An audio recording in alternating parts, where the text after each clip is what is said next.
you wanted the best, you've got the best podcast, the hottest podcast in the world.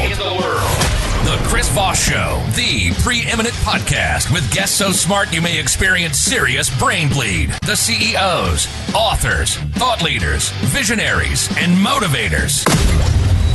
Get ready. Strap yourself in. Keep your hands, arms, and legs inside the vehicle at all times, because you're about to go on a monster education roller coaster with your brain.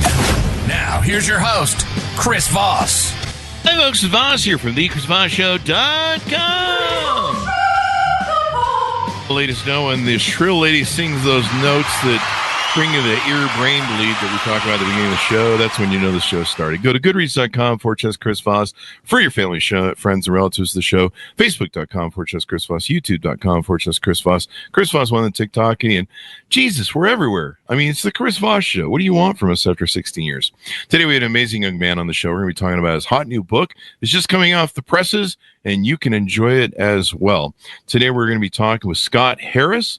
He wrote the book called Pursuit of Home, a real estate guide to achieving the American dream, coming out October 14th, 2025. So now you can pick up the book wherever fine books are sold. It's also a USA Today bestseller. That's the reason to buy the book alone right there. So we're getting into it with him. We're going to find out more about him and how you can pursue your own home. If you already have one, you can get a second one. I think that's the deal. I think that's how it works. Scott Harris is a successful real estate agent working in residential and an entrepreneur who has marketed and sold nearly $2 billion worth of New York City properties. Is that like one building? No, I'm just kidding. I'm just doing jokes here. $2 billion of New York properties in career spanning more than 2 decades. He has been recognized as a top 25 agent in New York City and among the top 200 in the nation by sales volume by the Wall Street Journal Real Trends Verified Top 1,000 lists. He's regularly among the 0.02% of realtors nationwide with a client roster that includes the leading lights of every industry. He's got good friends. And now he's a nationally best-selling author. Welcome to the show. How are you, Scott? I'm great, Chris. Thanks for having me, man. $2 billion of New York City. I was kind of doing a joke there about how expensive New York real estate is. Yeah, no, it's definitely expensive. You can sell one building these days. Yeah. Could definitely cover that. That might just be an apartment now. One of those 6x6ers there in New York City. So Scott, give us your .coms. Where can people find you on the interwebs? People can find information about the book at pursueyourhome.com. They can also learn everything they want about New York City real estate by finding me at my firm's website, which is magneticre.com. And in terms of socials, they want to follow me on LinkedIn. I talk all about New York City real estate. They can follow me at Harris Residential. They can find me on Instagram, running and posting videos of me running and talking all about New York City real estate as well. It's Scotty Harris, Scottie Harris. That's fun. I have a lot of fun there. And it goes on and on. So give us a overview of what's inside your book. All right, Chris. After 20 years, and as you mentioned, $2 billion of sales and probably $4 billion or $6 billion of deals that I lost, I had a lot of wisdom that I wanted to share about New York City real estate. Wasn't exactly sure how to do it. And then I had this epiphany about really what the home buying experience is. You know, I took all these stories that I've collected over 2 decades. And what I would say for anybody who's in real estate, anyone who's bought a home, they realize that it's not just a transaction. It's an emotional journey. It's really a transition that people go through. And I wanted to bring that to light because right now, over 50% of people who buy homes have reported a lot of buyer's remorse.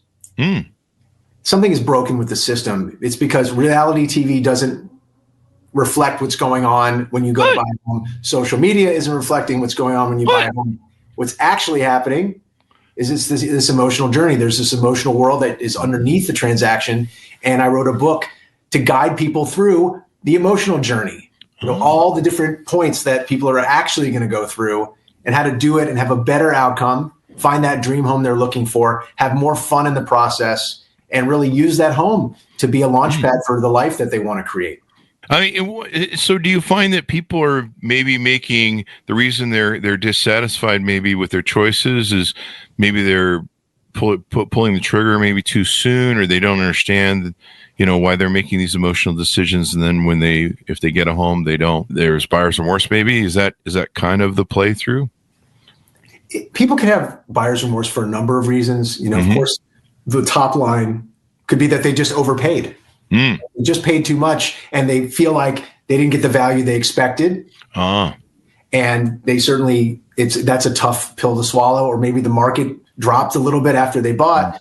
Some very practical reasons. But I think also, you touched on it. There's a lack of communication that happens not only between buyers and their real estate agent, which causes tons of friction and ultimately may lead to a worse outcome. But what about the communication within a relationship? Over 70% of people are buying with a partner. And if they're not on the same page, one of them could be very unhappy with the outcome. I mean, there are so many different reasons why people end up not being happy with their home. I want to solve as many of those as I can with the book. Oh, I don't know. I was a real estate agent for a while. It seemed like the way to always be happy with the home is just make sure the wife is happy. She likes the kitchen, the bathrooms. And if she's happy, everything's going to be fine. Is that not how it works out? I interviewed an NFL player who told me that he got divorced. And the reason he got divorced was because he actually didn't want to live in a townhouse. He wanted to live in a standalone home, and it caused so much unhappiness that he felt like it just built up this resentment and ultimately led to a divorce. I hear you. Happy wife, happy life. I love my wife and she's incredible. Yeah. But when it comes to buying a home, the communication has to be a little more two-way. Yeah. I mean, I could see from an investment point of view that might make sense to get like a single family home. And I suppose it depends on where you're at. I mean, clearly in New York, you're probably going to have townhomes and townhouses and, the walk-ups, I think they call them, because that's kind of how that old real estate is there. I think it's a little hard to get a single family residence standalone in New York City, isn't it? I mean, there are very few freestanding homes. There's one very close to where I live. All of the Gilded Age mansions that used to be built, most of them are torn down. Really? Or they've become museums. Oh, wow. Along Fifth Avenue.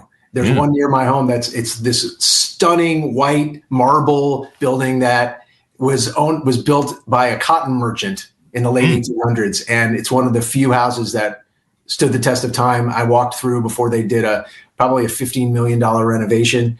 The real estate here is extraordinary. I feel very blessed that I get to work here. It's a great place. So you help people with the emotional journey in the book. What are some of the other aspects of the book do you help people through? The way I would describe it, Chris, is that people begin this journey with a lot of misconceptions about how it works, and they want to dive right in. The first part, I mean, for anybody out there who's made a New Year's resolution and not kept it, real estate really is that. People start very excited. They're talking to their spouse. Let's do it. They see everything on Zillow, and then they lose their motivation. I mean, from the very start, it's one of these things. You don't need a real estate agent all the time. What you actually need is a coach, a cheerleader, maybe a marriage counselor. There's a lot of things that you need. So it's not the emotional journey it's really that whole process from start to finish. And it has this like little thin layer of transaction. But what you find is that you need to wear that transaction hat as a real estate agent about 5% of the time. And of course, your real estate agent needs to be really, really knowledgeable about the market that you're in. But the most important thing to start is that you get to know yourself and your own communication style. And a lot of people don't stop to think, wait a minute, the way I do the rest of my life is the way I'm going to do my search. And so get to know yourself. Then how do you choose a real estate agent that speaks your language? And not only that, but speaks the language of your spouse, because often the two of you have very different communication styles. And then I lay out in the book what I call the magnetic method, which has 4 pillars. That's really about each step of the process, making sure that you build a vision then you really work towards aligning everyone to that vision. And then you just keep amplifying that vision. Ultimately, you're attracting the home that you want. It's a very different way of approaching this, that it starts with vision. It starts with that inspiring vision rather than how many bedrooms do you want? How many, what's your budget? All of that stuff is really like it's like the death of your search. Oh, wow. You need to be inspired. You need to paint that big, inspiring vision and then have someone guide you through. You're the hero of your story, Chris. You're the hero. And the guides, the Obi-Wan Kenobis of your journey are your real estate agents. My girlfriend keeps telling me I'm the villain.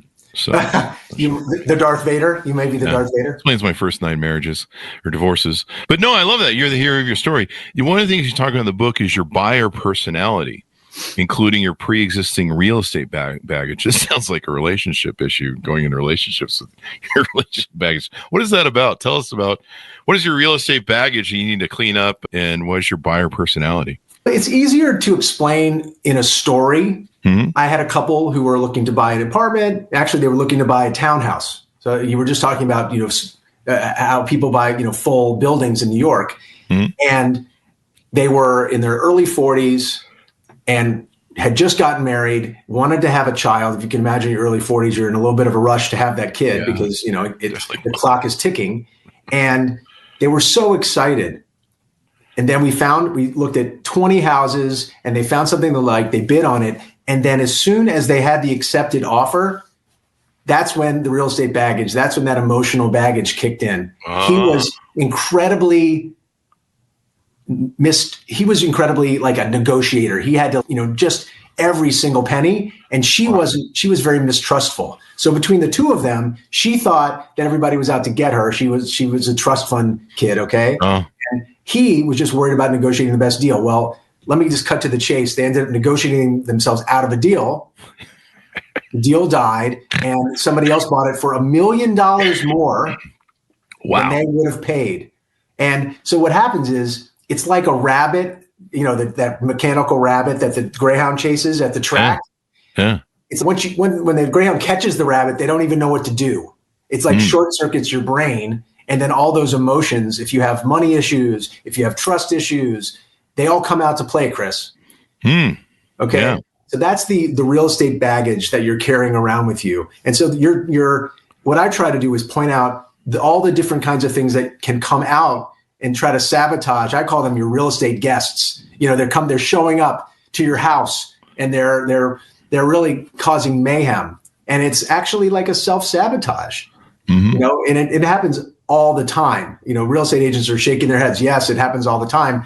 And so how do we go about making sure that you don't sabotage your own deals? Yeah. I've always seen that a lot in the purchasing business of just sales and working with buyers. And there's certain people that they know how to sabotage the F out of themselves, and they think they're being savvy, but it's almost like they're the people who you'll hear later got the biggest screw jobs put on them, because they have such a high bar for what they think is bullshit and lies when people are just trying to help them, that they raise their bar so high. The only people who can get over it are the real grifter, scammer, silver tongue dudes. I see the same thing in dating too, ironically. But we would, with our mortgage company, we would have people have bad credit. We'd offer them like really good credit, or we'd offer them a little bit higher interest rate because the credit was bad. They didn't pay their bills on time. But we'd find a lender and we're like, hey, these guys are pretty solid. They always pay their mortgage on time, blah, blah, blah, blah. We'd sell it. You're probably familiar with how that works. And we get somebody to give them a low rate. And instead of getting, just for example, from the 90s, 77%, we give them like 10 or 11. And they would be like, you're screwing me, and I know when I'm being taken. And, that sort of attitude is kind of like your guy there. And then they would, I'm leaving someplace else. Okay, well, fine. Be happy. And then later they would come to you and they'd be like, yeah, I got a really good deal from somebody. And you're like, what did you get? Oh, I got 18% and I paid $20,000 in closing costs. And I'm just like, you're an idiot. You think you're really smart. And it's kind of interesting. It's always those same people. But those guys just ripped themselves off because it sounds like they got a deal for that home that was worth $1 million more. Yeah. I mean, what I was cutting saying, off your nose despite your face. Sorry to interrupt you. It's crazy. You really hit the nail on the head that some people they start with mistrust, and you have to gain their trust. Yeah. And I really do encourage people, you have to start with trust. If you believe that people are going to show up with their best selves, you'd be amazed at how many people do. I've been selling real estate in New York for over 2 decades, and I can count on 2 fingers the amount of times I've had to pursue someone for going behind my back or doing something kind of shady, because I just start with trust. And I'm going to expect people to behave themselves. Yeah. And when I have clients, like you said, that are not trustful, it really, it challenges you to still bring your best self, because you know that somebody's expecting you to do something.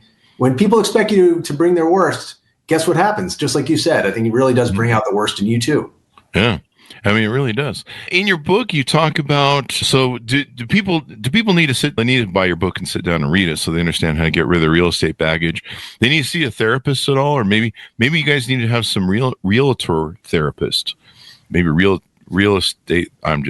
Real estate therapy. Yeah. You need a couch where people sit and they have to talk to you for a couple hours before you take them out to see houses. I mean, that's for sure. I think it's when you sit down with someone, when I sit down with someone, the question that I want to ask is, what does home mean to you?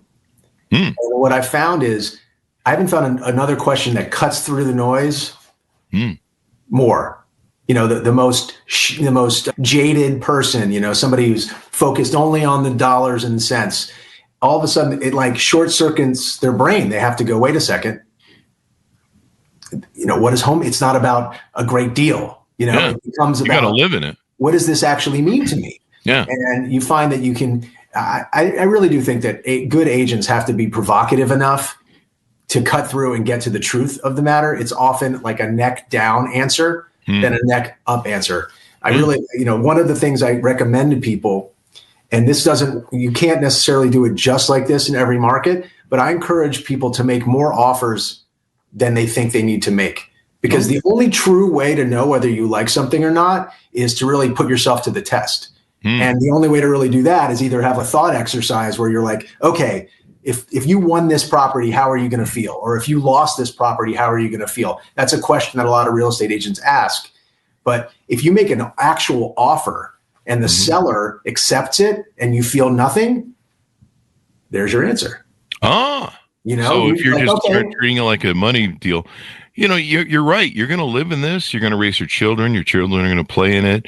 It's going to be a home of memories where, this is going to be something the kids will remember where they're growing up and mom and dad and you have to be comfortable in your home. I mean, if you're not comfortable in your home, how are you going to walk around in your underwear all day? No, I'm just kidding.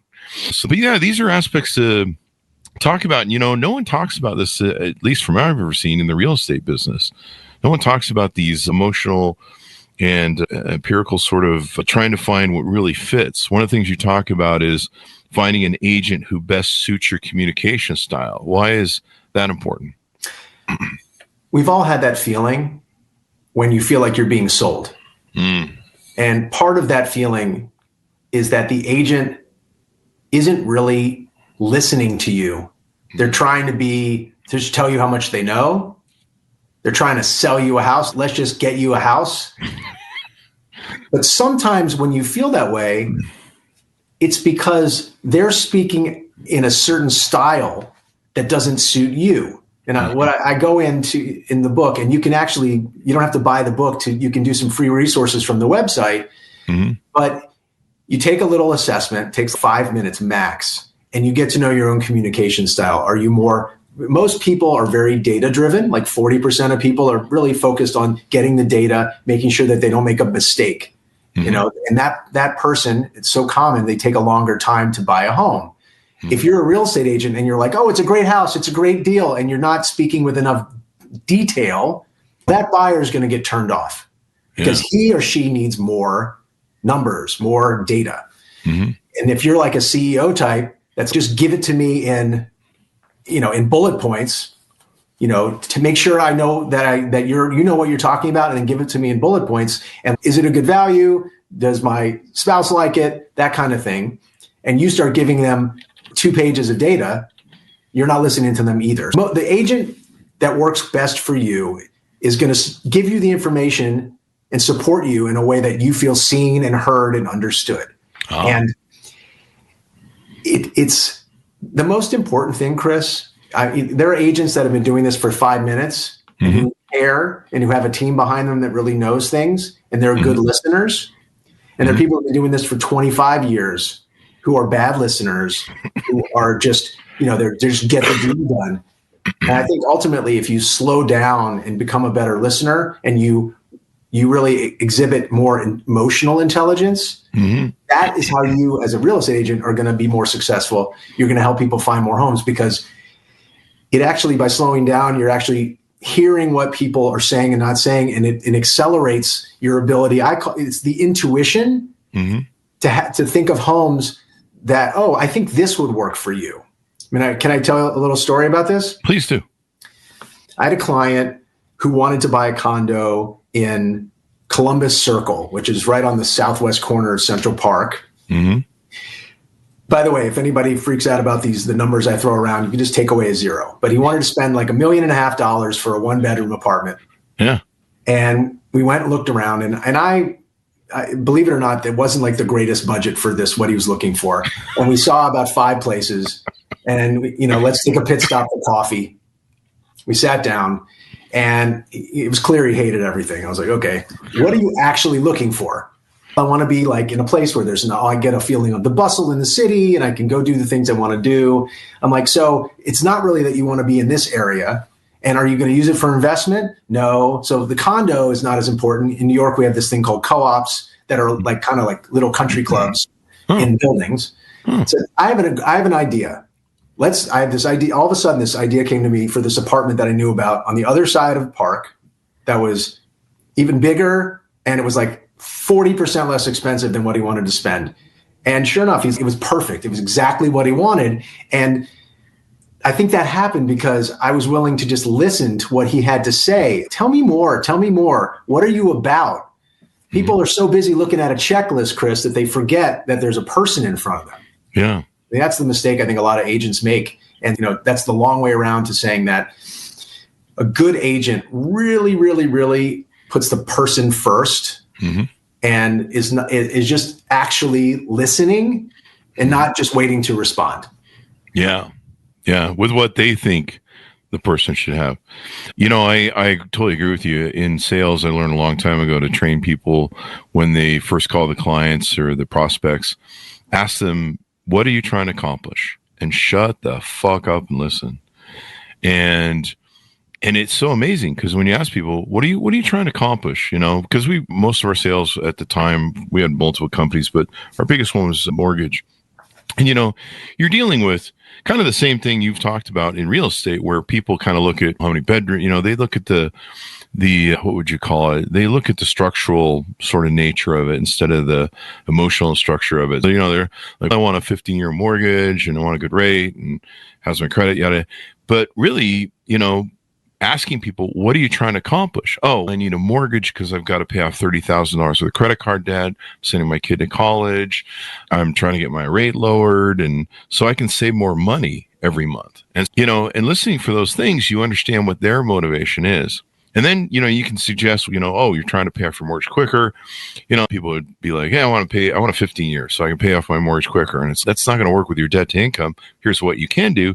You can do a 20-year mortgage, or you can do a 30-year mortgage. And if you just make an extra payment or an extra $100 or $200 on top of that, you will turn it into I think it's a 15-year mortgage you'll turn it into, depending upon how much you put on it. But, you can listen and help people. And that's really important. And so maybe, I guess the lesson from your book is, for buyers, try and find that type of agent, right? The biggest thing I would recommend, Chris, is for people to spend just a little bit of time preparing for what this is. This is a huge, people spend, 71% of people hire the first real estate agent they meet. Do they really? something is very wrong with that. And I'll tell you, for many, many reasons, but one of them is that fully 1 in every 6 real estate agents out there has only been in this business for less than 2 years. Yeah. So you're hiring the first person who may not know what they're doing. And is there any surprise if the outcome is bad? So what I suggest is take a little bit more time planning this out, who you're going to interview a couple of agents, get some recommendations, get to know your own communication style. I promise you that you're going to have a better outcome. Don't be that person who spends more time planning their weekend vacation than they do hiring the person that's going to make the most important decision, help you make the most important decision of your life. Does that make sense? They'll spend more time trying to figure out what to watch on Netflix. That is an even more heavy, kind of ridiculous and also appropriate thing to say. Yeah, I mean, they're like, didn't you prepare for the house buying? I was busy watching The Bachelor and the Kardashians. So don't do that, folks. Anyway, we've kind of plumbed some of the advice. What do you see? Maybe give us a forecast, if you would. I don't want to put you on the spot or put you in a box about what home prices are going to do. But what do you? Let me start with this. There's a lot of people that don't think they can afford a home, and I see a lot of weird shit right now because, I mean, home prices have atrophied incredibly high, and there's less inventory than we really need. I don't know why we still have this problem after 9/11 and 2008, but I kind of know. But there's a lot of young people that say we can't afford homes. But when I talk to them, they're going through 2 to 3 day orders of DoorDash, and their car payments are $1,500 because they have to have the latest fucking, I don't know, Altima or something. And you're just like, that $1,500 used to be a car payment or a house payment. And, right. And I mean, I've done DoorDash once during a day, and $40 to deliver a $10 Big Mac to me. I mean, stop it. So what's the reality out there you see? Do people really need to maybe focus on getting that investment property? It used to be the key to the American dream was getting a house, and then it's a appreciation. Yeah.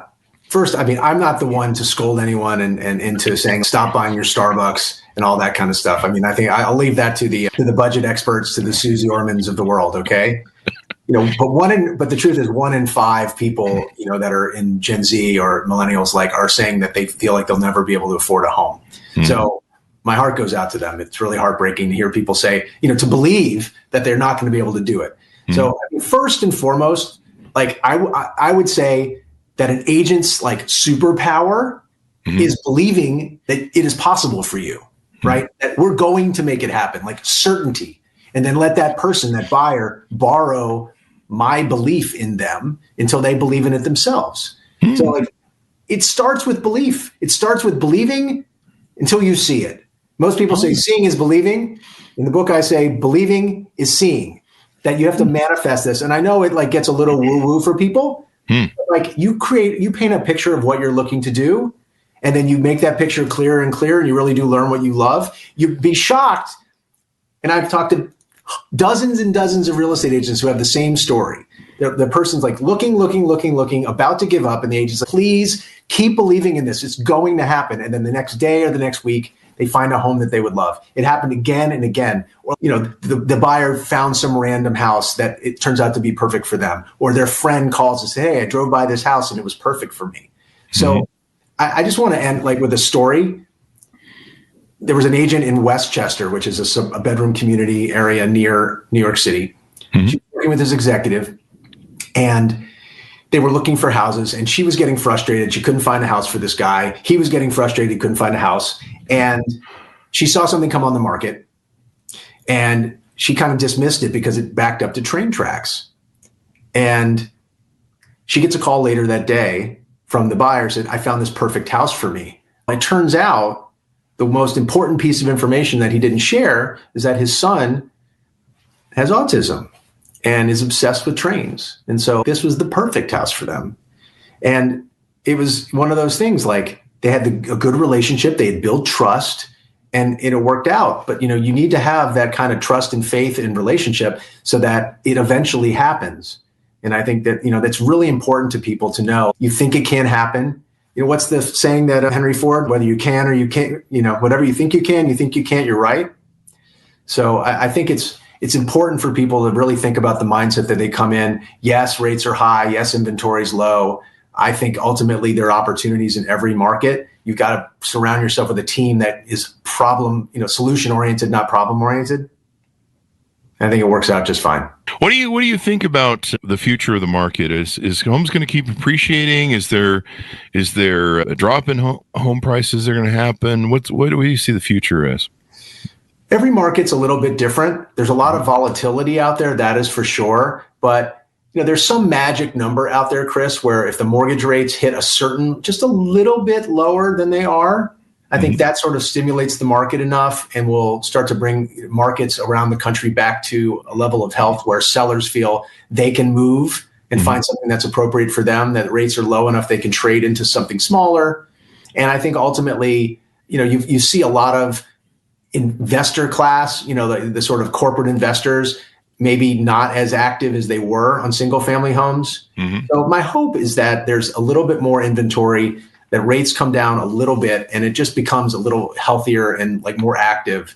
I'm optimistic that we end up with a better functioning market across the country in every different market. Yeah, I think the Fed's going to have to definitely lower rates because we're seeing incredible inflation, and that helps home sales and stuff. There's kind of this stuckness that's going on right now in the market where people are stuck. They don't want to sell because they've got incredible rates from a few years ago. I think they've got incredible appreciation, but they don't. If they move, my mom has this problem. If she moves, she's going to end up paying more for a house than she paid 20 or 30 years ago.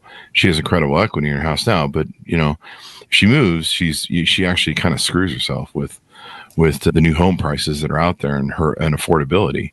And so even though she has a lot of equity, there's not enough to make that jump.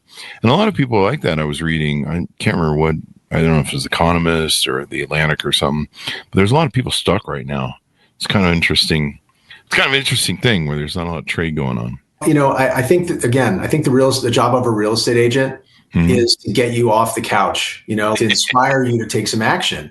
There's this whole idea that, real estate websites have become like the new porn. There was a Saturday Night Live skit about it. Was it really? Yeah. People it's like they call it Zillow. They also call it Zillow therapy, where they just go on and look at real estate and they sort of, dream. But I think that, you have to get out, see some property, get inspired. And for all you know, you may find a house that's the right price and you may be able to find a rate that's the right rate. I just think action is is kind of the antidote to all this paralysis. And I know it sounds obvious, but it's take little steps, surround yourself with people who really believe in you. And maybe there's that friend out there that kind of secretly, doesn't really want you to succeed. Doesn't want you to do, maybe you just got a bonus and that person's, this person got a bonus. My friend got a bonus. You really have to surround yourself with people, in your life who the people are that support you and who the people aren't. And I think we make the mistake of surrounding ourselves with people who aren't going to help us on this very stressful journey. This is one of the most stressful things that people put themselves through.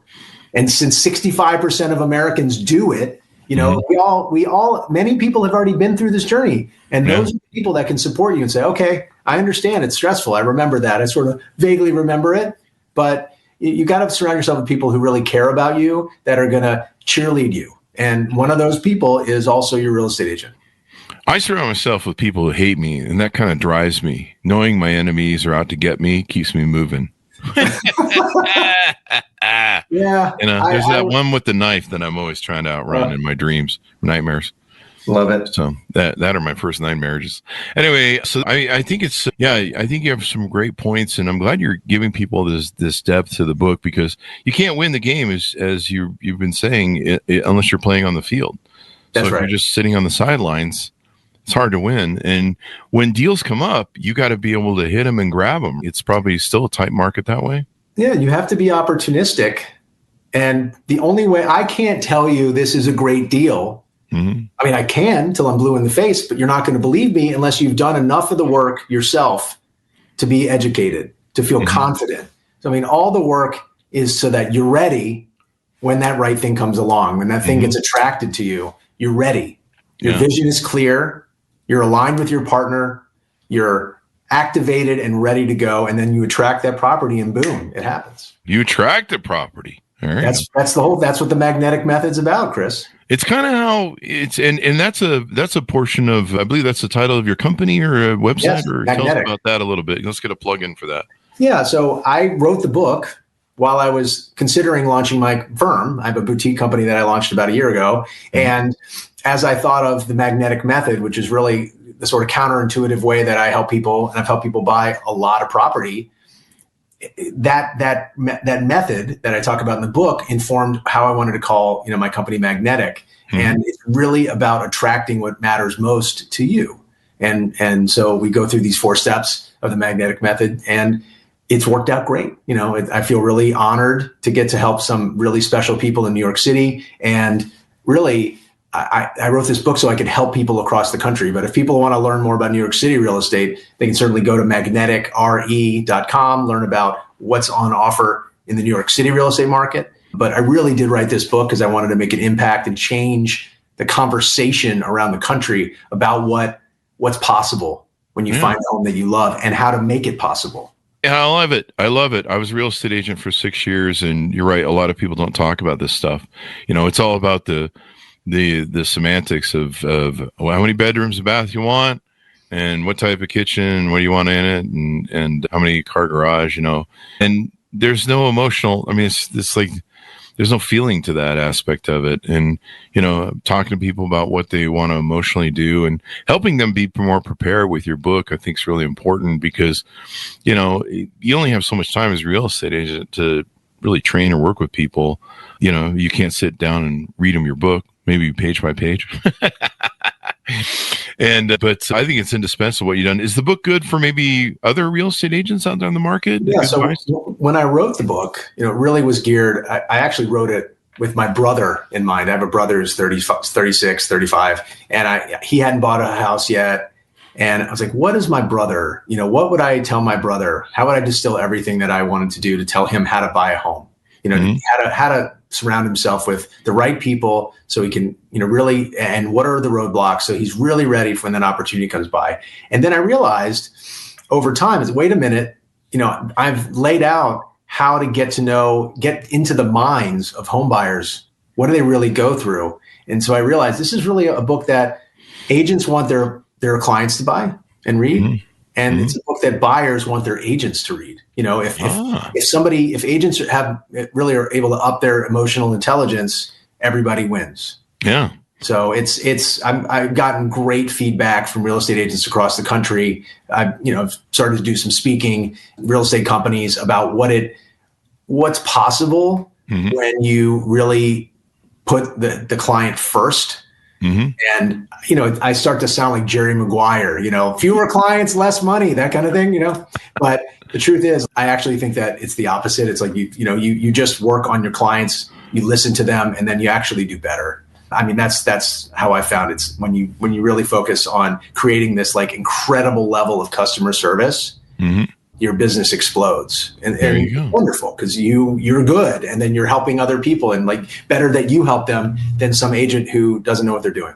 Yeah. And then they're happy. They'll give you referrals. They'll come back to you in the future. I mean, happy customers are everything when it comes down to it.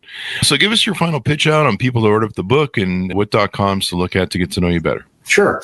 If people want to get all the free resources from the book, there's a bunch that they can find at pursueyourhome.com. And they go there and there's a button that says free resources. They can check that out. If they like what they can sign up so that they can get all the nitty gritty information from me. And if they want to buy the book, there's links there so they can, wherever they want to buy books, but there's links right there on the website where they can purchase it. And they can be in touch with me. We can start talking about, maybe helping them find a great agent in their market, those kinds of things as well. Thank you very much, Scott, for coming on the show. We really appreciate it. Oh, it's great to be here, Chris. Thanks for having me. Thank you. And thanks so much for tuning in. Order up his book wherever fine books are sold out October 14th, 2025. It's called The Pursuit of Home, a real estate guide to achieving the American dream by Scott Harris. Thanks so much for tuning in. Go to goodreads.com/Chris Voss, LinkedIn.com/Chris Voss, Chris Voss, one on the TikTokity, all those crazy places in it. Be good to each other. Stay safe. We'll see you next time. And that should have us out. Great.